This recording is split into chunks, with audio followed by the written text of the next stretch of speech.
নমস্কার বন্ধুরা, আপনারা সবাই কেমন আছেন? আজ দিল্লিতে খুব ঝিরঝির করে বৃষ্টি হচ্ছে, আজকে থেকে হচ্ছে। বেশ ঠান্ডা ঠান্ডা আবহাওয়া হয়ে গেছে। তাই সামায়ন কয়েকদিন ধরেই বাপ আবদার করছে যে মা ফ্রাইড রাইস আর চিকেন বানাও, মানে চিকেন কষা। তো চিকেন থাকলে তো খুবই ভালো, তো সেই জন্য এটাই আজকে বানাবো। সমরও বাড়িতেই আছে। তো চলুন, আমি চান টান করা হয়ে গেছে, এবার খাবারটা বানালেই হয়ে যাবে। তো চলুন খাবারটা বানাই আর আপনাদেরকেও দেখাই। চলুন, আমি ফ্রাইড রাইসের জন্য ক্যাপসিকাম আর গাজর পাতলা পাতলা করে কেটে নিয়েছি, আর এদিকে একটুখানি আদা একটু কুচিয়ে নিয়েছি, আর একটু রসুন কুচিয়ে নিয়েছি। ব্যাস এতটাই ছিল সবজি, আর কিছু ছিল না আমার।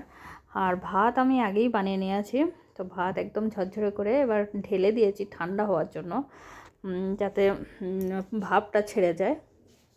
তারপরে কড়াতে আমি সাদা তেল দিয়ে দিয়েছি। সাদা তেল মানে এটা রাইস ব্র্যান তেল। তো এতে আমি কাজু আর কিশমিশটা একটু দিয়ে দেবো। ওটা একটু হালকা ভাজা হয়ে যাবে, তারপরে ওটা তুলে নেবো। ওটা ভাজা গেছে, তুলে নিয়ে দিয়েছি। দিয়ে তেলতে আদা আর কুচিটা দিয়ে দিয়েছি। আদা একটুখানি জাস্ট হয়েছে, ভাজা হয়েছে, আর রসুন কুচিটা দিয়ে দিলাম। ওটাও ভাজা হয়ে গেছে। তারপর গাজরটা দিলাম।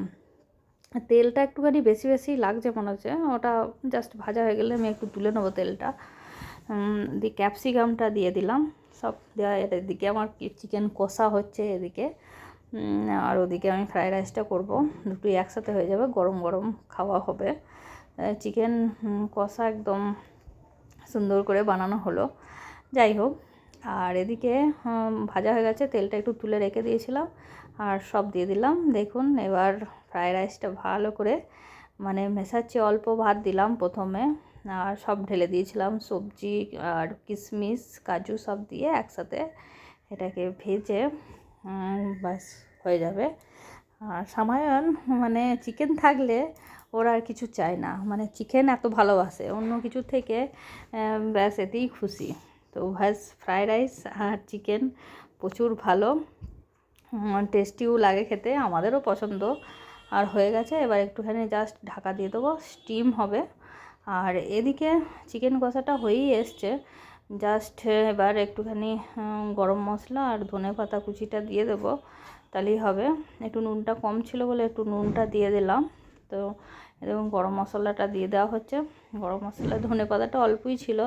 এখন বর্ষাকালে ধনেপাতাটা খুবই খারাপই আসে, এক ধরনের থাকলে খারাপ হয়ে যায়।